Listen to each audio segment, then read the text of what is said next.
Hello दोस्तों, गया वाले चाचा के चौपाल में आप सबों का स्वागत है। आज चौपाल में हम देश और विदेश में होने वाले राजनीतिक घटनाक्रमों पर थोड़ी चर्चा करना चाहेंगे। सबसे पहले हम चलते हैं G20 शिखर सम्मेलन बाली में। वहाँ मोदी जी का जलवा पूरे दुनिया ने देखा।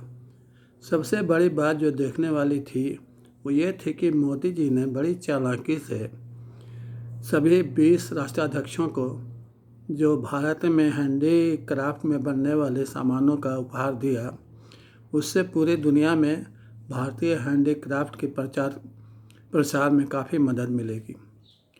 वहाँ और भी बहुत उपलब्धि मोदी जी हासिल कर गए जो आने वाले दिनों में देश को फ़ायदा पहुँचाएगा। उसके बाद हम आते हैं बिहार में नीतीश कुमार की दारूबंदी का जो कानून था उसका अब उनके घटक दल ही काफ़ी विरोध कर रहे हैं। राजद तो पहले से ही विरोध में थी, अब हम और कांग्रेस भी इसका विरोध करने लगे हैं। इतना ही होता तो कोई बात नहीं थी। अब तो जदयू के जो उपेंद्र कुशवाहा हैं वो भी खुलेआम इस नीति का विरोध कर रहे हैं और कहते हैं कि इससे राज्य को घाटा ही हुआ है, कोई फ़ायदा नहीं हुआ है। पर मैं समझता हूँ कि बिहार के बहुत सारे लोग ये इस बात को मानने के तैयार नहीं होंगे कि शराबबंदी से सिर्फ बिहार को घाटा हुआ है। फ़ायदा भी बहुत हुआ है, ठीक है, आर्थिक नुकसान हुआ है और जिस ढंग से इसे लागू किया जाना था, चाहिए था, उस ढंग से लागू नहीं किया गया। जो हमारे सरकारी लोग हैं, विभाग के लोग, मैं किसी विभाग का नाम नहीं लूँगा, उनके चलते शराब बिहार में धड़ल्ले से बिक रही है। अब जो दूसरी बात मैं करना चाहता हूँ वो है भाजपा और राजद के बीच बढ़ती हुई नज़दीकियों के बारे में। पिछले दिनों नितिन गडकरी जी बिहार में कुछ पुल पुलियों का उद्घाटन करने के लिए आए थे और उन्हें बड़ा सौगात दिया था बिहार को सड़कों का जाल बिछाने का, और वो कर भी रहे हैं। पूरे देश के स्तर पर ही सड़कों का जाल नितिन गडकरी जी के कुशल नेतृत्व में बिछाया जा रहा है।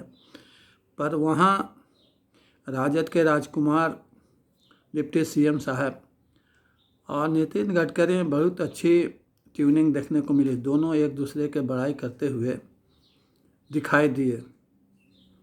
ये कहीं एक नए गठबंधन का संकेत तो नहीं है? मुझे तो ऐसा लगता है कि जिस तरह से ये लोग आपस में नज़दीक हो रहे हैं, ये नीतीश कुमार की सरकार के लिए खतरे की घंटी है।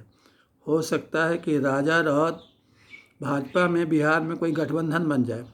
ऐसा इसलिए भी लगता है कि राजद के खेमे से मुस्लिम वोट धीरे धीरे खिसकता जा रहा है और अब बहुत से मुस्लिम मुखर होकर बोल रहे हैं कि वो भाजपा को जिताएंगे।